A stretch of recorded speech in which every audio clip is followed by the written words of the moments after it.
Taehyung stood at the base of the towering glass skyscraper, his neck straining as he looked up. This was the headquarters of Klein Enterprises, a powerhouse with branches across the entire country. Taehyung, why are we here? Sirs, I have a job for you. Come on, let's go inside. She walked in with total confidence. Taehyung hesitated for a moment, adjusting his humble jacket, before following her. The elevator ride was silent, the numbers climbing until they reached the 20th floor. When the doors opened, they were met with sleek marble and expensive art. Taehyung, whispering, Sirs, this is Mr. Klein's executive floor. Sirs, yeah, let's go inside. Taehyung, you must be kidding, right? Mr. Klein is the head of the entire company. We definitely need an appointment to see someone like him. Sirs, smiling brightly, no. We don't need any appointment to meet my father. She walked into the main office without even knocking, leaving Taehyung completely stunned. He knew most students at Arkide University came from wealthy families, but he had no idea Sirs was this rich. She was so humble and quiet that she even let people bully her. He gulped, wiped his sweaty palms on his jeans, and stepped inside. Inside, a man in his 50s looked up from a mahogany desk. His sharp, professional gaze softened the moment he saw Sirs. Sirs, Taehyung, this is my dad, and dad, this is Taehyung, the one I told you about last night. Mark Klein, yes, I remember. Please, take a seat, young man. Taehyung sat down slowly, feeling out of place in such a grand office. Sirs, actually, for this branch, Dad wanted someone to manage the executive correspondence and check the high-priority mail. I suggested your name. You can do most of it from home, which means you'll have plenty of time to study. Taehyung's face lit up. A job he could do from home. No more standing in the heat in a heavy bare suit. It sounded like a dream, but he felt a wave of nerves. Mr. Klein, can you answer a few questions for me? Taehyung? Taehyung's heart hammered against his ribs. He wasn't prepared for an interview, especially not at a big-ass billion-dollar company today. Sirs, Dad, I told you he's very smart. Mark Klein, I believe you, honey, but I need to see his ability for myself. Taehyung realized he was sweating, but as Mr. Klein began to ask about business logic, communication, and basic management, Taehyung's months of hard study paid off. He answered skillfully and clearly. Mark Klein, okay, Taehyung, you can go now. Taehyung glanced at Sirs, unsure of what that meant. She just nodded encouragingly. Taehyung stood straight, thanked Mr. Klein politely, and walked out of the office. Once the door closed, Sirs turned to her father, her voice filled with disappointment. Sirs, what was that, Dad? I told you to give him the job! Mark Klein, I know, but he's very young, and survival in this world is hard. He needs to learn that we have to prove ourselves to achieve something. If I just gave him the job because you asked, he might think success is easy. I don't want him to develop a negative mindset. Sirs smiled, realizing her father was actually looking out for Taehyung's character. She leaned over and hugged him. Sirs, you're the best, Dad. Mark Klein, chuckling, I actually like that boy. He's smart, and I must admit, he's very handsome. Tell me, do you have a crush on him? Sirs's face turned bright red. She looked away, unable to hide her shy smile. Meanwhile, Taehyung hurried out of the building. He looked at his watch and his heart dropped. It was almost time for the lunch with Yin's friends. He had to get home, change, and pick up Y or N. Taehyung arrived home out of breath, his hair slightly messy from the rush. He found Y or N standing by the door, already dressed and holding her purse. Yn, change of plans, and he just called. She accidentally burned half her kitchen trying to cook a fancy lunch. She's moved the whole thing to a restaurant downtown. Taehyung, wiping sweat from his forehead, that girl is very dangerous. How do you accidentally set a kitchen on fire? Yn, giggling, but she's my bestest friend. She was just trying to be a good hostess. They arrived at a high-end restaurant where the atmosphere was thick with the scent of expensive spices and the sound of soft piano music. As they approached the table, Noah stood up. The moment Taehyung and Noah locked eyes, the air in the room seemed to freeze. It was an intense, silent clash. Taehyung's protective instincts flared instantly. He didn't like the way this blonde-haired man was looking at Yn like she was a prize to be won. On the other side, Noah's blood boiled. He looked at Taehyung's simple clothes and compared them to his own designer suit, thinking, how could she belong to someone like him? To Noah, Taehyung was just a temporary obstacle in his way. Noah, you must be Taehyung. I've heard so much about you, he said, extending a hand. voice dripping with fake politeness. Taehyung, take the hand, his grip firm and steady. Taehyung, and you're the brother, Noah, right? Both of them forced a smile that didn't reach their eyes. The handshake lasted a second too long, a silent test of strength between two men who already knew they were enemies. Annie, great. Now that everyone's met, let's sit down. The food here is amazing, she said, breaking the tension nervously. Rex sat next to Annie, his eyes darting between Taehyung and Noah. He could feel the lightning in the air and knew this lunch was going to be anything but peaceful. Noah pulled out a chair for YN before Taehyung could. Noah, please, YN, sit here. A woman in your condition needs the most comfortable seat in the house. Taehyung's jaw tightened. He placed a hand on YN's shoulder, a clear sign of ownership, and sat down right next to her, never taking his cold gaze off Noah. The atmosphere at the table turned suffocating. Every time Noah tried to lean closer to YN or offer her a drink, Taehyung would subtly intervene, placing his arm around the back of her chair or taking the glass himself to hand it to her. It was a silent, territorial battle. Rex sat across from them, his knuckles white as he gripped his fork. He could see Noah's condescending smirk every time he looked at Taehyung's slightly worn watch. Rex was reaching his limit. He wanted to punch the arrogance right off Noah's face, but he stayed quiet for Annie's sake. Suddenly clatter Annie, trying to reach for the salt while simultaneously gesturing with her hands, knocked over an empty side plate. It shattered against the table edge.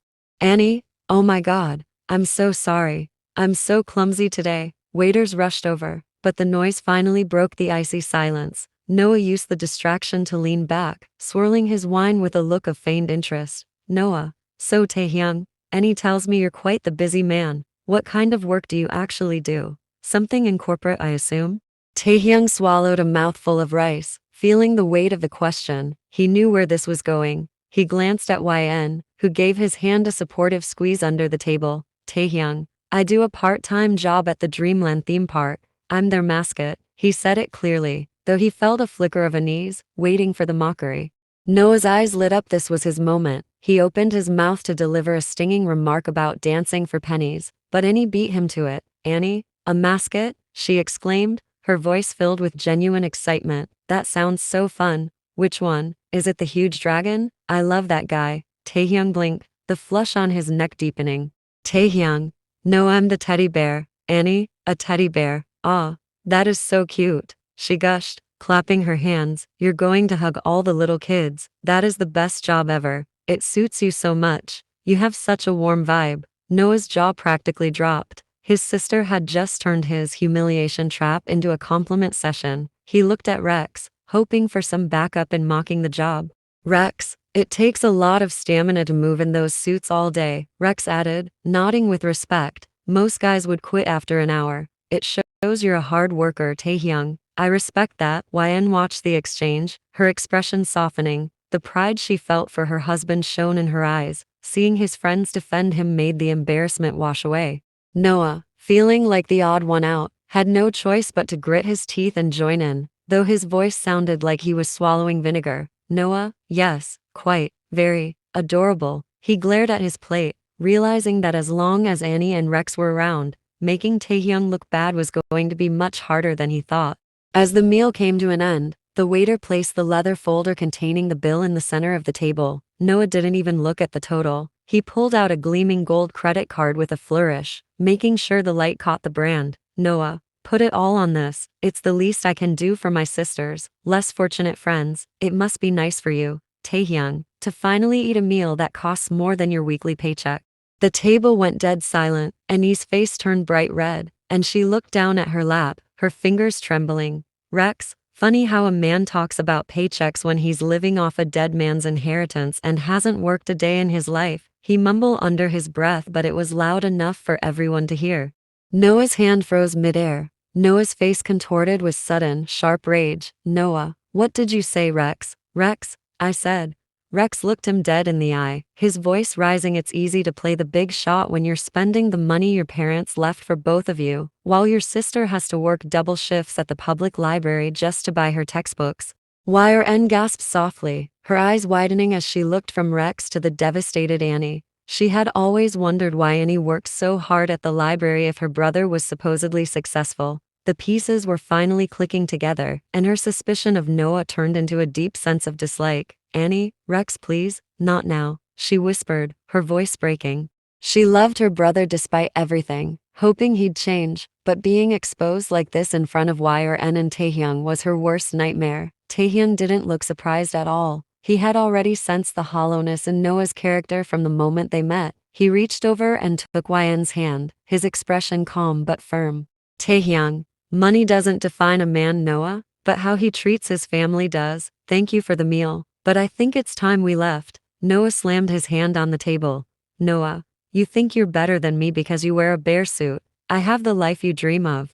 Taehyung, standing up and helping Yn with her coat. "I don't dream of your life, Noah. I have a wife who loves me, friends who respect me, and a family I actually provide for. I think I'm doing just fine." Yn looked at Noah with a cold, disappointed gaze. She didn't say a word, which hurt Noah more than any insult could. As they walked out, Annie was left sitting there in tears. Rex was fuming, and Noah was left standing with his gold card, looking more pathetic than ever. The walk back home was quiet at first, the cool air helping to wash away the suffocating tension of the restaurant. Taehyung held Yn's hand tightly, his thumb stroking the back of her palm to soothe her. Yn broke the silence with a sigh. "Yn, I feel so bad for Annie. I had no idea Noah was treating her like that, using up their parents' money while she struggles at the library. He acted like such a prince, but he's just a bully." Taehyung, people who shout the loudest about their money usually have the least to offer as human beings. "I'm just glad you finally saw his true colors. I didn't want to say anything earlier and ruin your mood, but I didn't trust him from the second he looked at you." Yn leaned her head against his shoulder as they walked. "Yn, you were right, Tae. You're always right about people. I'm sorry I dragged you there. You work so hard, and you had to sit through his insults." Taehyung stopped walking under a street lamp and turned her toward him. He looked at her with a soft, tired smile, his eyes reflecting the warm yellow light. "Taehyung, don't apologize. Actually, today wasn't all bad. Something happened this morning that I didn't get a chance to tell you about." Yn's eyes widened with curiosity. "Yn, the important thing with Circe, what happened?" "Taehyung, she took me to her father's office. It turns out her dad is Mr. Klain, the head of Klain Enterprises. He gave me an interview right there on the spot for a corporate correspondence job." Yn's jaw dropped. She knew the name Klain, everyone in the country did. "Yn, Tae, an interview at Klain Enterprises? How did it go? Why didn't you tell me sooner?" Taehyung, "I was so nervous, Yn. He asked a lot of tough questions, and I just answered the best I could. It's a job I can do mostly from home. If I get it, I can quit the theme park, I can be home with you more, and we won't have to worry about the twins' expenses as much." "Yn, I knew it. I knew someone would finally see how brilliant you are. You're going to get it, Tae. I just know it." Her tears of happiness welling up. "Taehyung, we'll see. But regardless of what happens, having you by my side makes me feel richer than Noah will ever be." He pulled her into a warm embrace, the weight of the day finally lifting. They stood there for a long moment, a young couple full of hope. The next morning at the university, Taehyung and Circe sat in their quiet greenhouse spot to put the finishing touches on their project. Taehyung had been thinking about the previous day all night. "Taehyung, Circe, can I ask you something? Yesterday, I saw how much power your father has, so why do you let people, especially someone like Jungkook, bully you? You could have them expelled with one phone call." Circe stopped typing and gave him a small wistful smile. "Circe, I don't want the unwanted attention, Tae. If people knew who my father was, I'd be surrounded by fake friends who only care about his money and influence. I'd rather be invisible and find people who like me for me like you." Taehyung nodded, realizing they were more alike than he thought. They both had secrets. They both just wanted to be seen for their own hard work. That evening, Taehyung was back at Dreamland, sweating inside the heavy teddy bear suit. His phone vibrated in his pocket. He awkwardly reached inside the plush fur and pulled it out. Message from Klain Enterprises. "Congratulations, Mr. Kim. We were impressed by your interview. You are officially hired for the position of executive correspondent. Please report Monday." Taehyung's eyes went wide. A huge, boxy smile spread across his face, hidden behind the giant bear head. He was so happy he started doing a little victory dance which, in a 7-foot bear suit, looked like a very confused grizzly having a party. Hey, Bear. The manager, a bald, grumpy old man with a voice like a sandpaper, marched over, his face turning a dangerous shade of purple. Manager, what did I tell you about the phone? You're here to wave at kids, not text your girlfriend. Do you want to be fired? Because I will fire you right now, you useless rug. Taehyung stopped dancing. Usually, he would bow and apologize, but today was different. Taehyung reached up and slowly pulled off the giant, heavy bear head. He tucked it under his arm and looked the manager dead in the eye, his hair messy and damp with sweat, but his expression purely peaceful. Taehyung, actually, sir, you can't fire me, because I quit. Manager, you? What? You can't quit. Who's going to be the bear for the PM parade? Taehyung, grinning well, looking at your shiny bald head and that round belly, I'd say you're the perfect candidate for the role. The manager's jaw dropped so low it almost hit his belt. A few kids nearby started giggling. Taehyung, and by the way, the zipper on the back gets stuck, and it smells like old socks and regret in there. Have fun. Taehyung shoved the giant, fluffy bear head into the manager's arms, forcing the old man to stumble back. Taehyung, peace out, boss. Don't forget to hug the kids. Taehyung turned around and walked toward the exit, his head held high. He felt lighter than air. No more bear suits, no more insults, and most importantly, no more bald managers. He was going home to tell Y or N that their lives were about to change forever.